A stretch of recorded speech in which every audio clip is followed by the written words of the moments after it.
L'action se déroule dans ta ville, vue d'hélicoptère ou du haut d'un building. Et puis la caméra zoom avant, jusqu'à ton appartement. C'est le premier succès de Louis Chédid. Oui, Ah oui, oui, oui. Juste après, je me suis fait la belle.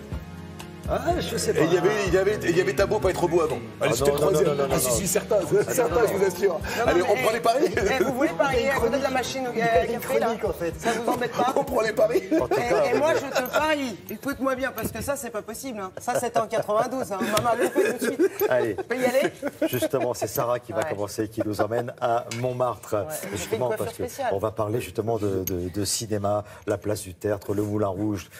Tout ça, ça a inspiré de nombreux réalisateurs. Je vais vous dire, depuis que le cinéma a croisé le regard de Montmartre, ça a été le coup de foudre immédiat. Il n'y a pas eu un réalisateur, un metteur en scène qui ait eu cet amour de l'image et qui se dit, voilà, moi je vais passer à côté, Montmartre, finalement ça ne m'apporte rien. Les metteurs en scène ont tout de suite compris que c'était pas simplement, Montmartre n'était pas simplement un décor, mais c'était vraiment un acteur, un premier rôle. Donc, aller tourner dans cet endroit-là pour ces pavés, pour ces bancs, pour ces maisons closes, pour ces prostituées, disons-le. Non, mais c'est vrai. Et puis cette espèce de romantisme qui est comme un écrin de romantisme, on a très peu d'efforts à faire à Montmartre, c'est facile. Vous allez filmer un banc et vous imaginez déjà les amoureux. Alors imaginez, mettez des acteurs là-dedans, c'est formidable. Moulin Rouge, Amélie Poulain, tout le monde y est passé. Évidemment, on se souvient aussi de cette espèce d'étreinte entre Lelouch et sa copine arrivée tout en haut, en face du Sacré-Cœur. Donc Montmartre, c'est tout ça et c'est expliqué dans une exposition qui s'appelle Montmartre, décor de cinéma au musée Montmartre. Regardez.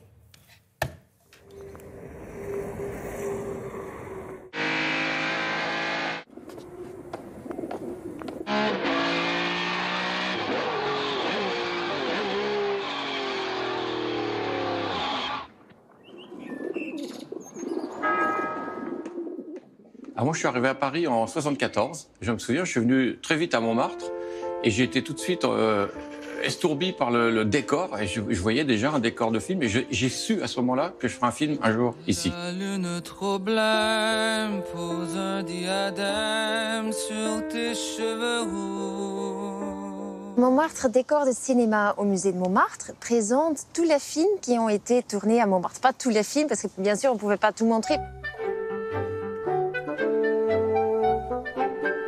Il y a tous les aspects typiques de Montmartre qui sont représentés dans l'exposition. D'ailleurs, on fait vraiment un parcours dans tous les quartiers à travers les films, notamment le Sacré-Cœur, qui est quand même un symbole mythique pour Montmartre.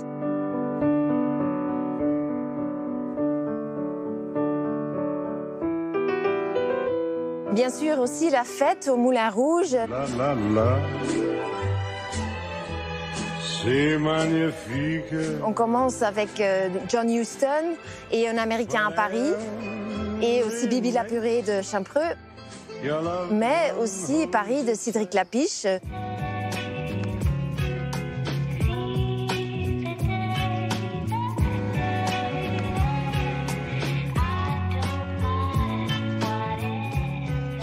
Ce qui est très important aussi dans notre exposition, c'est qu'on voit des dessins, des maquettes des corps qui sont très rares. On montre aussi le costume de Gigi, film de Vincente Minnelli des années 50. On voulait vraiment montrer une vision très internationale et à la fois dès le début du cinéma avec les petits films muets jusqu'à aujourd'hui avec des films de Cédric Lapiche, Jean-Pierre Jeunet. C'est un fantôme. Nul ne peut le voir, monsieur Quincampoix. Il n'apparaît que sur la surface sensible de la pellicule photographique. Dans Amélie, il y a tellement de lieux qui sont de Montmartre qu'aujourd'hui, il y a le tour d'Amélie. Alors, il y a plein d'anecdotes drôles. Hein. À chaque fois que je passe devant les deux moulins, il y a une fois, c'était une classe de jeunes enfants belges. Et là, je vais voir l'institutrice et je lui dis, mais enfin, madame, pourquoi montrez-vous un café à ces jeunes enfants? Elle me dit, mais enfin, monsieur, c'est là qu'a été tournée Amélie Poulain. Je lui dis, mais non. Elle me fait, mais si, monsieur, je vous assure. C'était drôle.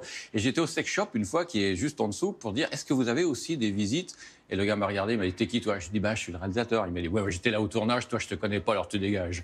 Voilà, il y a plein d'anecdotes assez marrantes.